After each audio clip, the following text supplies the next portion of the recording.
Today is very simple. We looked last time at the very beginning of Season 2, how things were going in Mythic Plus. It was on Friday. It has been 4 days since then, and we are now at the very end of the first week. In the middle of this talk, there was the big Mythic Plus nerf. We looked at the 10% health and damage nerf to all dungeons, plus extra nerfs to multiple other dungeons. Keys went up much higher. In the meantime, back then at the very beginning, most players were concerned with clearing plus 10 keys for their 655 item level gear, and now they are going all the way up to even 14s and 15s by the end of the first week, which means keys are getting higher, things are getting more competitive, and we might start seeing a more clear divide between the strong specs being played in those high level keys compared to the ones left behind. So with this being said, we have to start the entire talk about Mythic Plus with the simplest points, and the simplest points for today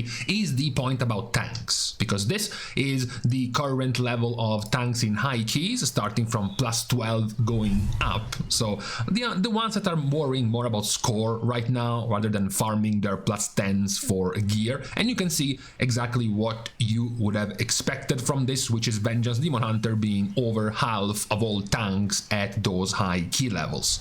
In fact, straight from Mythic stats, in the top 2000 keys being completed this week, there are more Vengeance Demon Hunters than any other tanks combined. That's the current popularity level of Vengeance, so that's why we start first with the Spec, because it's the most expected one. Now, as it was expected after the big change given to the hero talent, which affected possibly Havoc a bit more than Vengeance, but still, even Vengeance went for Aldrachi Reaver, the playstyle with the updated empowered Wounded Quarry with its bug fix now being cooked as part of the passive itself. We have touched already on some of the very good changes given to Vengeance, like making Feed the Demon only 1 talent point, so it's much easier for you to get your cheat death last resort, and spending 1 fewer points in the last quarter of your talents, which allows you then to get your triple pointers at the very end. Soul Crush to be able to stack Frailty multiple times, your cheat death, and of course your illuminated sigils. The spec itself, though, while having very good survivability as well as utility, crowd control to manage your pools, doesn't really have nearly as much damage right now as some of the more heavier damage dealing tanks. It's okay. It's got okay average damage, but nothing really special right now. Let's just say it's not really the why as to why Vengeance right now is popular in Mythic Plus. You still have, of course, when talking about tanks at all levels, the popularity of Prot Paladin is still there, is still intact in the amount of players still going for Prot Paladin, and talking about general popularity, also Blood DK and Protection Warrior are doing quite well. But as soon as you start going towards the high level keys, you clearly see the popularity of Vengeance. We mentioned going quickly through the easy ones. The next one being easy would have to be the healers, because they follow a reasonable trajectory. If Vengeance in 12 plus keys was at 57%, Discipline, well, it's at 57%. It's about the same, if the second best of the tanks was at 20% for Prot Paladin, the second best of the healers is at, well, I guess we round down here, it's a 19% for Mistweaver Monk. And much like Vengeance Demon Hunter, the top 2000 keys right now in Mythic Plus have Discipline Priest being more popular than all of the other healers combined. Now, while Oracle is making rounds right now in the raid as a new shiny way to play the spec, of which I take full honor in saying I said this, I predicted this, I knew this was going to happen, and the recommendations of Voidweaver being the better option in the raid was a scam. That's not the case, of course, in Mythic Plus. In Mythic Plus, Voidweaver is still the to-go play. It offers you more stable power-up every 30 seconds with your Mindbender because of your Voidweaver power with Entropic Rift, and just more consistent healing. Oracle can be more defensive. It does offer you, for example, an extra very powerful external. It does offer you overall stronger bursts of healing every 90 seconds thanks to Piety if you need to. It also might have, some room to be playable in the very highest of keys because of the increased power of Power War Shield whenever you play Oracle. Premonition of Solace is already some, 40% of your max HP shield plus 15% damage reduction. On top of that, because you have preventive measures, your Power War Shield is 40% stronger, which can be very powerful when Tide when comboed together with Wheel and Woe to prevent one-shots once you get in very high keys.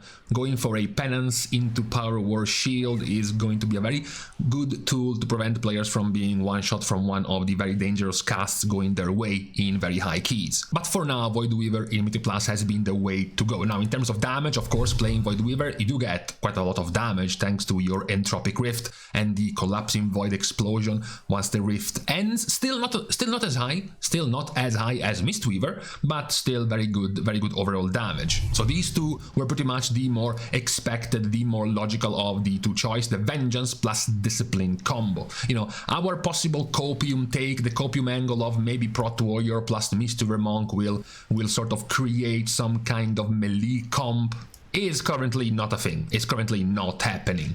Now, when we get into the juicier part, of course, of all of this is when we have to talk about the DPS. So at the moment, it is worth pointing out that when talking about DPS, the major end of the popularity is currently falling on the ranged DPS. Because at the moment, there are 7 different ranged DPS that are more popular than every other melee spec other than, of course, as usual, Red Paladin. In all key levels, at least, you have Balance, you have Destruction, you have both Frost and Fire Mage, as well as Elemental, as well as BM Hunter, all being more popular than their melee counterparts besides Ret, which is the overall most popular DPS spec. Now, how does this scene change once you start looking towards the higher end, the higher level of keys? Well, you do have a loss of one of the 2 mage specs. This time it's Fire Mage that is chosen as the 2-go spec at higher levels over Frost.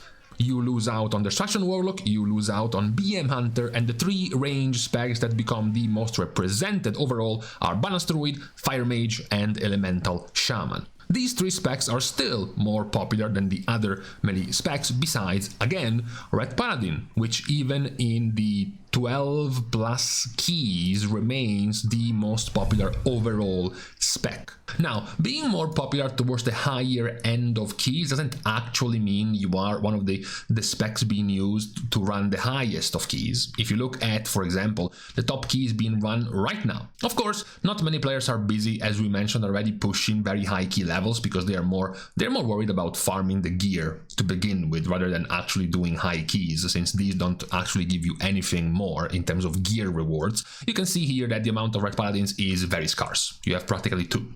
2 in the top 40 keys are gonna be Red Paladins, and then another 1, 2 in the next top 40 keys. So basically 4 Paladins in the top 80, that's 5% of the Paladins. On the other hand, you see way more Fire Mages, way more Balance Druid, you see way more BM Hunters, you see also quite a few Elemental Shamans, as well as Havoc Demon Hunters, whenever the comp, of course, the chosen group is not running a Vengeance Demon Hunter. That's what we were fearing for some of the powerful specs. Whenever we talk about the meta composition, certain specs are going to live and die by whether or not, for example, they have a tank competing in their same class for a spot in Mythic Plus, or a healer competing for their same spot in Mythic Plus. This is the case between Discipline and Shadow Priest this season. It will be between Vengeance and Havoc Demon Hunter this season. That is why it is a bit harder to be excited for Havoc Demon Hunter, even though there are groups running with Havoc Demon Hunters, namely whenever there is a Vengeance Demon Hunter missing, you do find a spot for a Havoc Demon Hunter,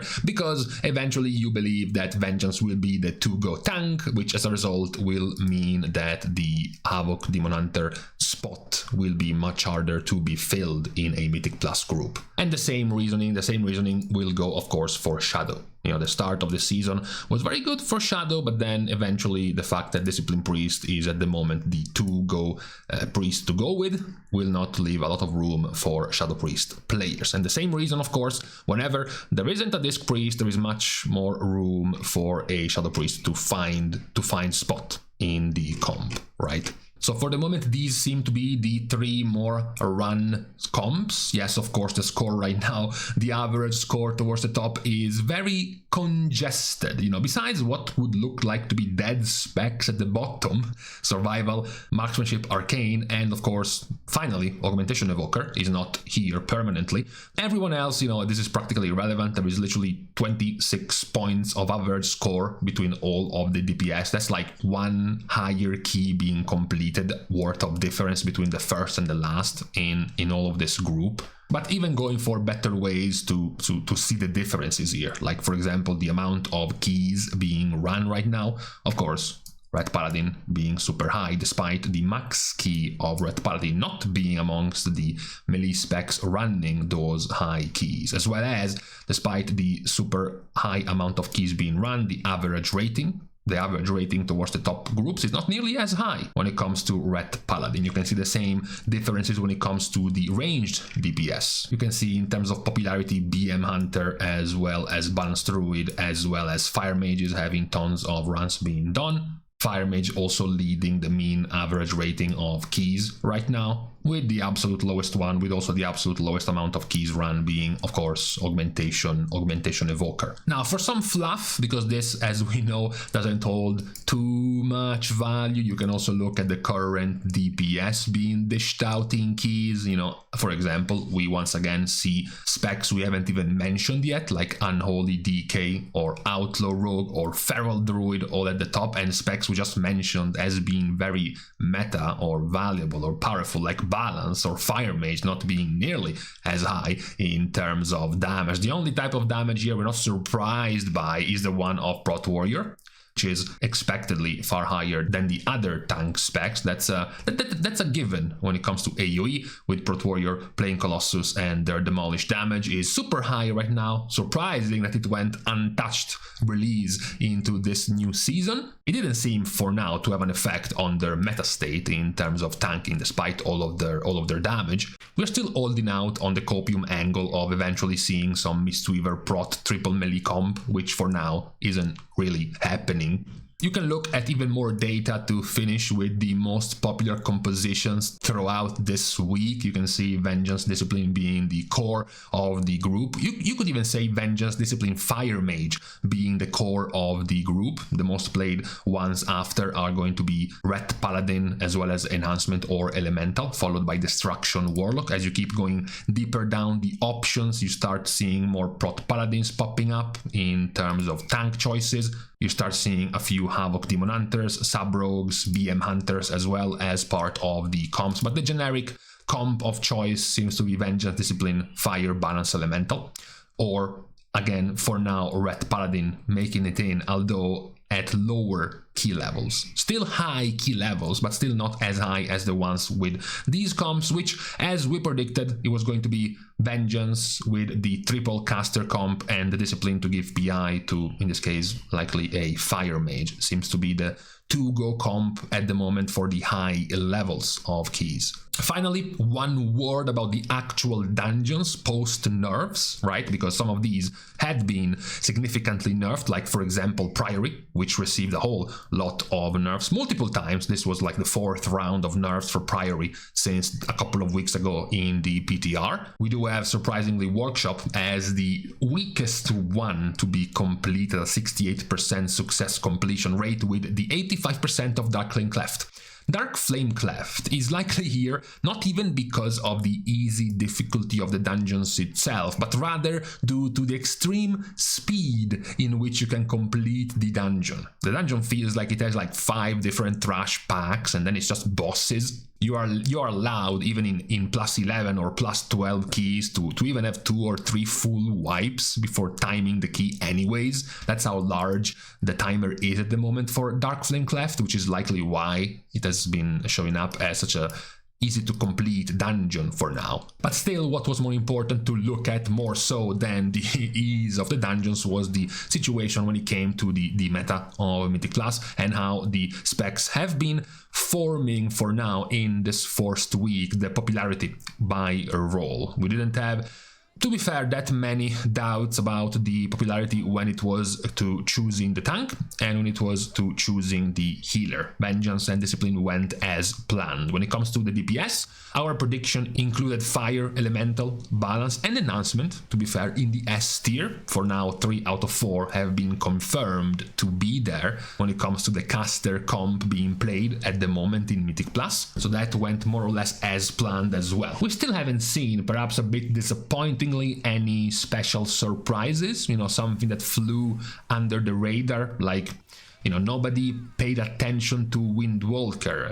Right now, for example, in the Race to World First of our groups, running even double Windwalker Monk because of their damage, not really making waves in Mythic Plus yet. Nothing about rogues at the moment, even though Subtlety has been pumping overall damage numbers. There doesn't seem to be a room yet in very high keys for sub-rogue. So perhaps that might be the more disappointing point. For now, no real major surprises in the choices of players when it comes to Mythic Plus keys. But for today though, on this Tuesday and the eve of the first reset of the week, so of course most of you will have already been retreating to your shrine dedicated to your weekly vault.